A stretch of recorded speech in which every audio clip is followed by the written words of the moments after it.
Hello friends, बरायबाय Bodo Info official YouTube channel Daily Police Constable MTS SI बेनिफ्राय combined higher secondary level नि बागै big update लाना फैदों। So SSC आ गोबां मोजां खालामबाय, गोबां थाब-थाबनो रिजाल्ट होगासिनो दङ, बेनिफ्राय थाबनो साख्रि जागासिनो दङ। So बेखायनो नोंथांमोना जायफ्रा क्राइटेरिया गोरोबो अब्ला SSC नि गेजेरजों नोंथांमोना साख्रि मोननो हायो। जायफ्रा स्टेट लेभेलाव साख्रि मोनाखै अब्ला सेन्ट्रेल लेभेलावबो नोंथांमोना ट्राइ खालामनानै जब लानो हायो। बेनो जाबाय डिफेन्सआनो जा एबा सिभिल जबानो जा बेखौहाय SSC आ कन्डाक्ट खालामगासिनो दङ। दा बेखायनो जों फैबाय अफिसियेल वेबसाइटआव लेटेस्ट मोनसे आपडेट फैबाय 27 सेप्टेम्बराव पाब्लिश खालामदों। बेनो जाबाय कम्बाइन्ड हायार सेकेन्डारि लेभेलाव दाखालि जायनोखि स्टुडेन्टसफोरा एग्जाम होदोंमोन नोंथांमोननि थाखाय बिग आपडेट।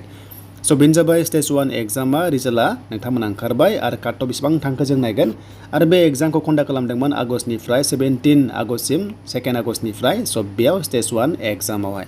स' बेनिफ्राय क्वालिफाइड माखासे पार्सेन्ट दङ बेखौ नायोबा जेखिजाया जोंनि एसटी आ 20% मिनिमाम बेयाव लादों। देन बेनिफ्राय काट अफआ बेसेबां थांमारखो जों दानिया स्टेज 1 आव नायनोसै एलडीसी पस्टआव। थ' बेनो जाबाय नोंथांमोना लवार डिभिजन क्लार्कआव नोंथांमोना काट अफआ बेसेबां थांदों एसटी वाइस नायोबा 124.52 आरो केन्डिडेट्सआ एभेलेबल दङ 1450 खम काट अफ थांदों आरो बे एग्जामा 200 जायो 200आव थांदों 124.52। स' बेखायनो नोंथांमोना बेयाव एटेन्ड जानो जोबोर मोजां मानोना स' बेयाव साख्रि मोनोबा नोंथांमोना क्लार्कआव मोनोबा गुबुन गुबुन सेन्ट्रेल अफिसाव नोंथांमोना सिभिल जबावहाय पस्टिं जाहैयो। दा बेखायनो बे काट अफ थांदों नोंथांमोना 200नि गेजेराव 124 एसेबांबो गोजौ काट अफ थाङाखै बेखायनो नोंथांमोना बे एग्जामखौहाय होनांगौ आरो बे एग्जामखौ नोंथांमोना एप्लाइ खालामनोबा हमना ला एचएस पासल' जानांगौ जेबो पार्सेन्ट नाङा जायखिजाया स्ट्रिमनिफ्राय नोंथांमोनाहाय पास खालामबानो बे कम्बाइन्ड हायार सेकेन्डारि एग्जामखौहाय होनो हायो आरो गुबुन गुबुन अफिसाव नोंथांमोना साख्रि जाहैनो हायो।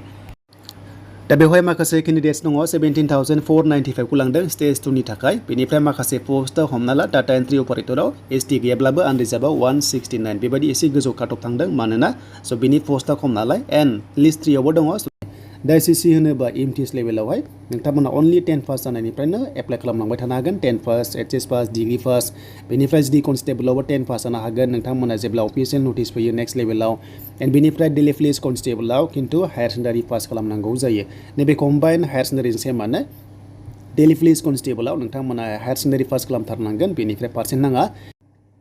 बेनिफ्राय डेली पुलिस एमटिएसआव नोंथांमोना 10 पास जानो हागोन नाथाय कनस्टेबलावसो एचएस पास नांगौ एन्ड जुदि कनस्टेबलाव एसएससिनियाव 10 पास जानो हायो।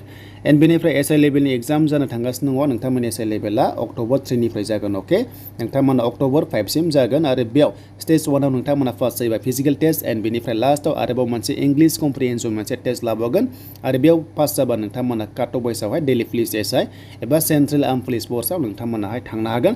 दाखालिसो रिसेन्टलि मोनसे एपइन्टमेन्ट लेटार होदों बेयाव गोबां बर' सेंग्राफोर मोनदों स' नोंथांमोनाबो नेक्स्ट लेभेलाव डेली पुलिसआव नोंथांमोना बाहागो लानो हागोन।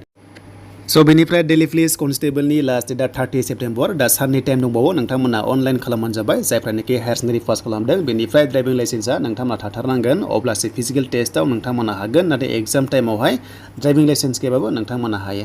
स' नेक्स्ट लेभेल जुदि कनस्टेबलनि भेकेन्सि माब्ला फैगोन बिग आपडेटआ बेनो 24 नभेम्बराव नोंथांमोना अनलाइन खालामनो हागोन माने लिंकआ एक्टिभ जागोन आरो एग्जामा कन्डाक्ट जागोन फेब्रुवारियाव 2024आव आरो नोंथांमोना फेब्रुवारि मासाव एग्जाम जानाय लोगो लोगो एप्रिलावहाय रिजाल्ट मोनगोन आरो रिजाल्ट मोननाय लोगो लोगो मे जुन जुलाइनि गेजेराव नोंथांमोना फिजिकेल टेस्टखौहाय मोननो हागोन जुदि कनस्टेबलाव।